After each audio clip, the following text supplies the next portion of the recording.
This place is great, really comfortable.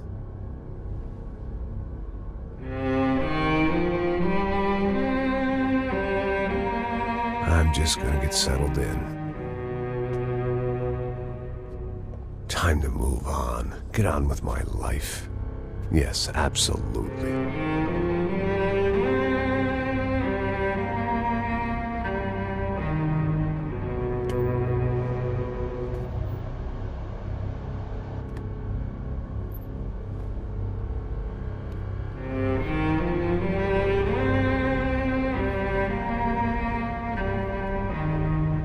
Now, like I said, it was a long time ago. Let it go. Seriously.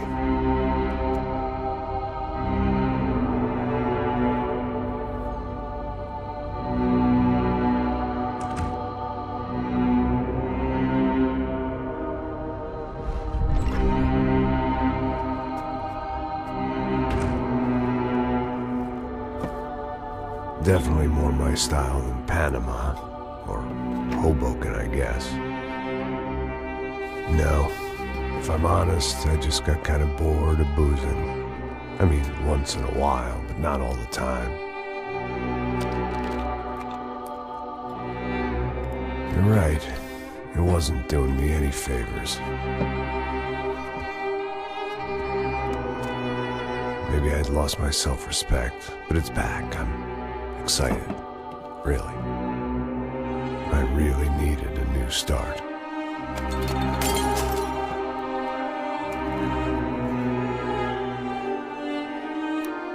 I think you're right. I think I am gonna like it here. It's certainly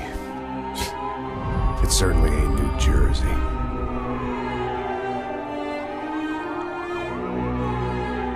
It's my new life.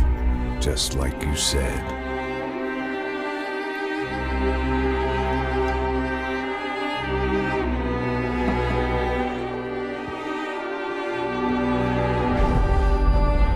Listen, if you think I can still do a job, what have I got to lose?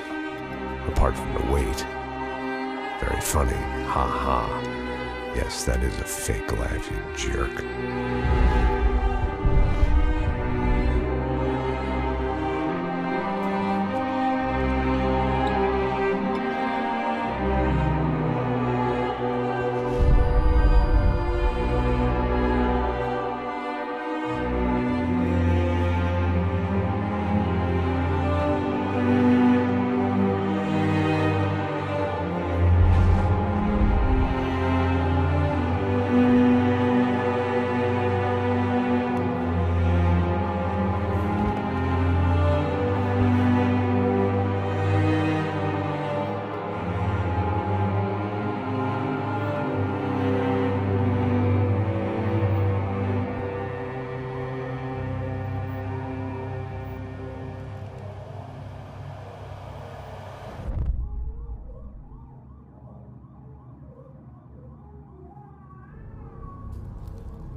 So I guess I'd become what they wanted me to be.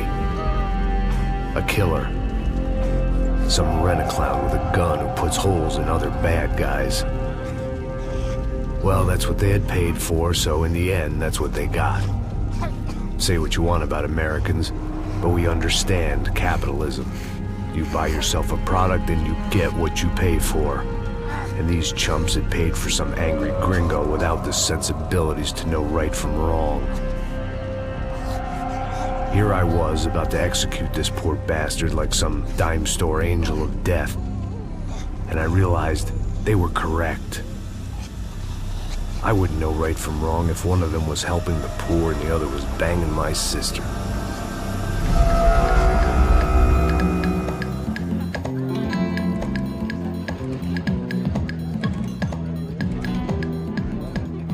I'd arrived in Sao Paulo a few weeks before. I was working a protection detail for the kind of people who need protection in a town like this. And what kind of town was this? One where I didn't speak the language and they didn't water down their drinks. So for now, we seemed to get along just fine. Of course, that was about to change. Hey, brother. Hey. How's the cocktail? It's scotch. I never mix my drinks. Well, at least not on duty. Something like that. Man, that favela is big. Yep. Nothing like the view of extreme poverty to make a penthouse cocktail party really swing. I guess they call it trickle-down economics. That's funny. It's supposed to be a charity thing. Drink and give money. I don't know, something for the kids. Hey, listen, man. We better look lively. This place is a nightmare. They just got cowboys running security downstairs. And something rotten in the air. That didn't mean much. There was always something rotten in the air. The family we were protecting were local celebrities, rich parasites with delusions of humanity. The kind of people who end up in glossy magazines or body bags, depending on how their luck runs. So where are they all? I see Rodrigo over there talking to that guy. Yeah, I don't know him. That guy next to him. He's some kind of cop. I think, I'm not sure. Serious, though. Big end cop, anti-gang sort of thing. I can't remember his name. So who's this guy? That guy's a plastic surgeon or some kind of surgeon. Tummy tucks and cock implants. Ha! Look at Marcel. Still dances like a fool. Guess that's what a European education and a coke habit will do for Ricky Martin look-alike. That's very funny, Max. Oh, excuse me.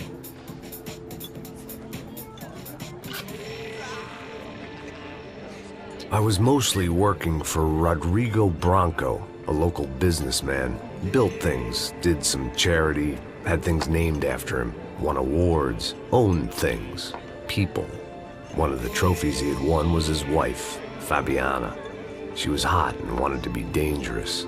Some good genes trying to fight their way out of a cesspit. She'd married well and was now at leisure to regret her good fortune.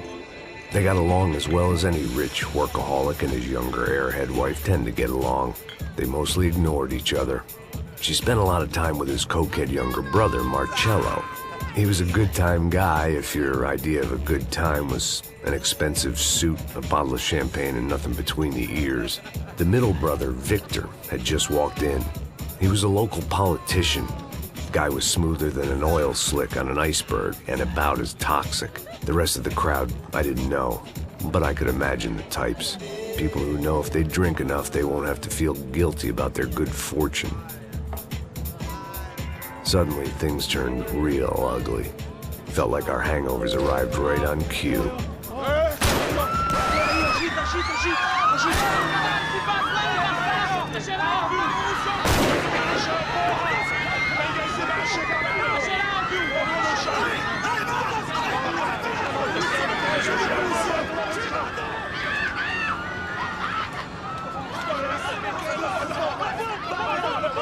Passos! What was that? I don't know what the fuck that was. Let's go. Things had gone from fine to fucked up in about a second, and now there were two idiots at the wheel. Clear. Got this floor? Sure. Look after yourself, bro. Stay safe. It wasn't my own safety I was concerned about, trophy wife or not. I'd said I would protect the girl. I hoped I hadn't lost my edge, along with everything else.